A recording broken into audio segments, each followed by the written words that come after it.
Sevgisiz həyat insanları uçuruma yuvarladır. Mənə elə gəlir ki, əgər bu ifadəni işlətmək mümkündürsə, sevgi defisiti yaşayırıq müasir dövrdə və ailələrdə övladları, valideynlər sevgi ilə təmin etməlidir ki, insanlar bəzən sevgi dilənçisinə çevrilir.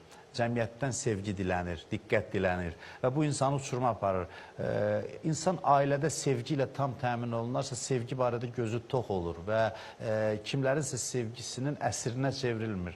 Yəni, sevgi insanı ucaltmalıdır, belə deyək, aşağılamamalıdır. Amma bəzən diqqətsiz mühitdə, ailədə sevgi görməyən insanlar həmişə həssas olur və başqalarından umur, həmişə kimlənsə konfliktdə olur, umuküsüdə olur, bədbin əhval-ruhiyyədə olur, negativə köklənir. Bütün bunlar sevginin azlığının nəticəsidir. Mən hesab edirəm ki, cəmiyyətdə sevgi çox olarsa insanlar xoşbəxt olur və sevgi insan həyatının məna bəxş edən əsas amillərdən biridir. Sevgisiz həyat isə insan nə qədər zəngin olursa olsun, dünyanın sahibi belə olsa, sevgisi insan yoxsuldur.